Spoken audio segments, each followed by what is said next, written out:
Recently, Just Plantation Things released a video on her channel in which she made it a point to attack Black Americans by not using the name Black Americans specifically, but referring to them in a codified language, right? By saying woke and the mob. But clearly she's speaking about Black Americans. And you can see this from the very beginning of her video when she presents the collage of multiple YouTubers, we'll say, who spoke on her. But you'll see that despite the fact that there are multiple YouTubers who have spoken negatively about Pearly Things from the jump, who are not Black, she decides not to include the non-Black commentators. She only includes those YouTubers who are Black. You know what I did? I decided to apologize. And see, would the people be happy? I don't want to talk to this bitch. Why I put her in the primary? She going to general. And by the way, this sets the tone for Just Pearly Things. She spends this entire time acting like a dumb ditzy blonde. Do I think she's a grifter? Absolutely. Yeah, I do. I don't think she believes half the stuff that she says that comes out of her mouth. Her friends, her family, they come out and say stuff to make certain she's making it clear. More importantly, I don't know, you just see the switch up being done over the last 2 years, and it's been fascinating to see the kind of hypothetical conscious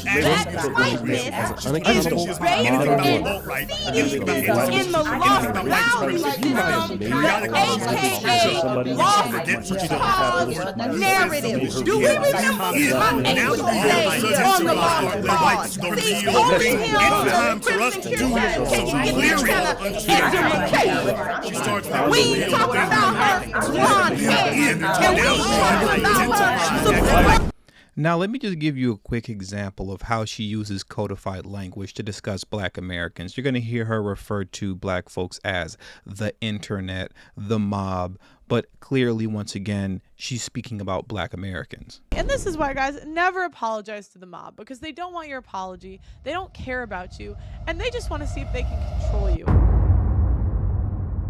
What up, guys? Welcome to the Just Pearly Things YouTube channel, and welcome to Selective Outrage. So today, I'm going to be talking about how the internet gets selectively outraged. This is actually one of the tactics that I remember watching 6ix9ine, who was a rapper, deploy. It wasn't too long ago, a couple of years back, for those of you who remember, and if you're young enough to even care about this kind of stuff, but there was a Hispanic rapper who was Mexican by the name of 6ix9ine. He was deeply entrenched with the Blood Gang in New York City, and he was running around beefing with all Black rappers across the country, from Chicago to LA to New York. He would go around agitating Black rappers and pissing them off. Now, what was interesting about 6ix9ine at that moment in time was that there were multiple Hispanic rappers who did not take too fondly of 6ix9ine and the trolling that he was doing, because he felt that it was an embarrassment to them as Hispanics, especially to them that are in the rap game, right? Those Hispanic rappers came out against him and spoke against him profusely. He particularly had issues with Hispanic rappers in California and in Texas. But one thing that was interesting about 6ix9ine is that he would never address the Hispanic rappers. He would only address the Black rappers when they had something to say about him. And he would only troll the Black rappers. And this is something very interesting that Just Pearly Things does in this very video. She only makes it a point to go after Black YouTubers, but she won't go after people like Rollo Tomasi, who is a white YouTuber that is not fond of her at all. Another thing that's very interesting about this video that she made, she's making it a point to try and mend fences with the guys at Fresh and Fit. Now, why is that? Now, number one, her and Fresh and Fit don't get along too well. The guys at Fresh and Fit really don't care too much for Just Pearly Things at all.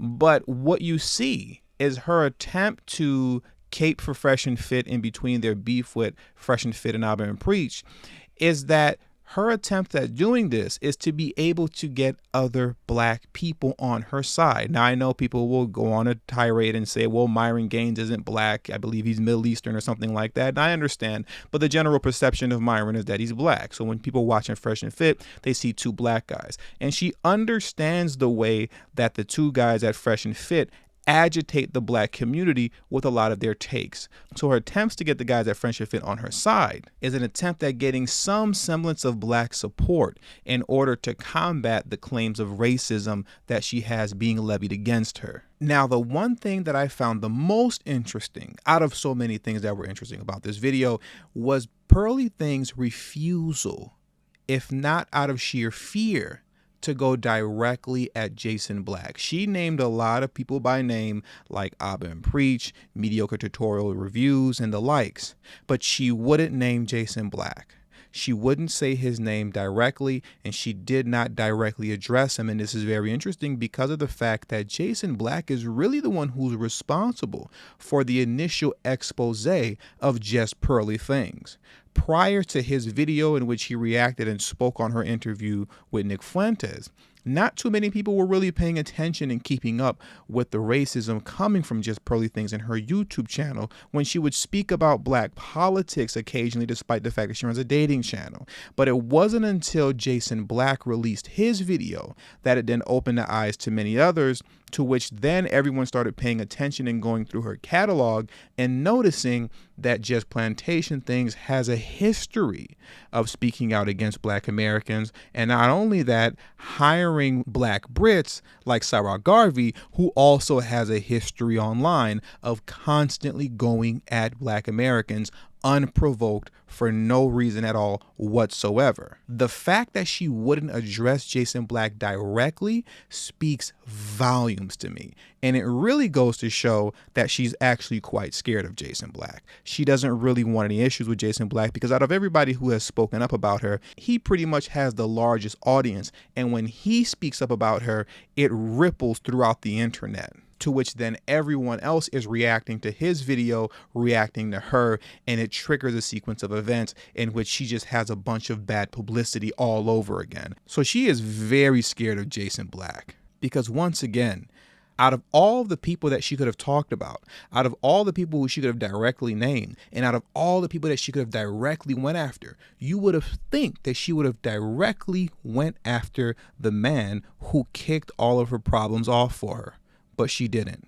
She went for the easy targets, Abba and Preach, Mediocre Tutorials and Reviews, and the likes.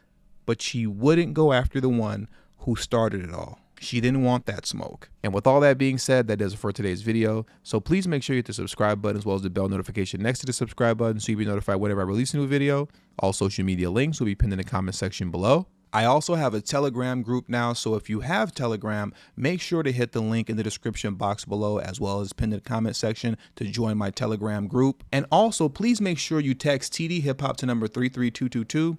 That's tdhiphop to number 33222. That way you'll get a text notification whenever I release a new video, but it also serves as an insurance plan for myself, so in case YouTube ever gives me the axe, I'll be able to send you a direct link to where you can find me next. And last but certainly not least, for those of you who have a love and appreciation for the work that I put in on this channel, the number one way you can show your support is through Patreon. For only $3 a month, that will help put me in position to take TD Hip Hop Media off of YouTube. Remember, the goal is not to grow big on YouTube, but to grow independent of YouTube. And for those of you who have issues with joining Patreon, you can also hit the join button that's next to the subscribe button, and that way you can become an official channel member for as little as $3 a month as well. And lastly, if you haven't already, please make sure you join the emailing list. There is no way that I can go independent of YouTube if I cannot take the audience with me. And the link to that will be pinned in the comment section as well. Thank you for your time, and until the next video, peace.